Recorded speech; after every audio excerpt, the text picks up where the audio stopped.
મુખ્યમંત્રી ભૂપેન્દ્ર પટેલે national rural livelihood mission અંતર્ગત સહકારી બેંકોના અધ્યક્ષો સાથે યોજી સમીક્ષા બેઠક. ગ્રામીણ સ્વસહાય જૂથ સખી મંડળોને લોન ધિરાણ આપવાની પ્રક્રિયા સરળ તેમજ વેગવાન બનાવવા મુખ્યમંત્રીનો સહકારી બેંકોને અનુરોધ.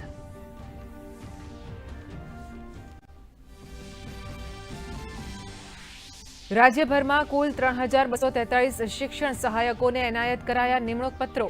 શિક્ષણ મંત્રી કુબેર ડિંડોરે કહ્યું, નવનિયુક્ત શિક્ષણ સહાયકો થકી વિદ્યાર્થીઓનું ભવિષ્ય બનશે વધુ ઉજ્જવળ.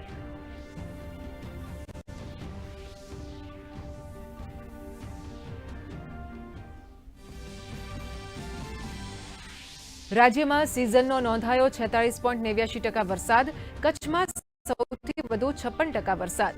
8 કલાકમાં રાજ્યના 89 તાલુકામાં મેઘમહેર. તાપીના ઉછલ-નીઝર હાઈવે પર પાણી ફરી વળતા નાગરિકોને હાલાકી.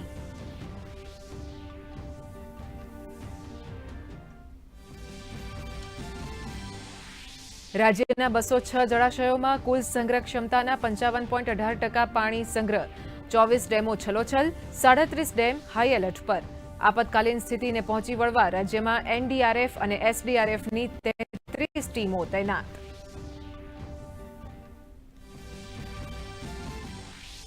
રાજ્યમાં ચાલુ સિઝનમાં સાર્વત્રિક વરસાદને પરિણામે 50%થી વધુ વિસ્તારમાં ખરીફ વાવેતર પૂર્ણ. સૌથી વધુ 17.59 લાખ હેક્ટર વિસ્તારમાં કરાયું મગફળીનું વાવેતર, તો બીજા ક્રમે 17.10 લાખ હેક્ટર વિસ્તારમાં કપાસનું વાવેતર.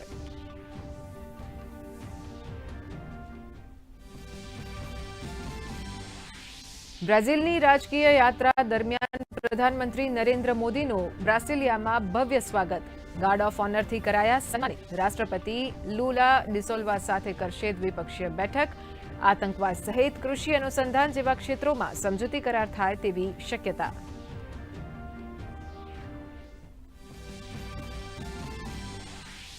હવે ઘરે બેઠા નીકળી શકશે લર્નિંગ લાયસન્સ. અમદાવાદ આરટીઓ દ્વારા ફેસલેસ લર્નિંગ લાયસન્સ લેવાની થઈ શરૂઆત. પ્રથમ દિવસે મળી 425 અરજીઓ.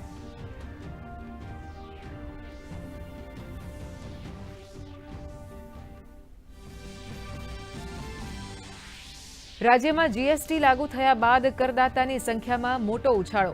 છેલ્લા 8 વર્ષમાં કરદાતાઓની સંખ્યા વધીને 12.66 લાખ ઉપર પહોંચી. વર્ષ 2024-25 સુધીમાં નોંધાયો 145%નો વધારો.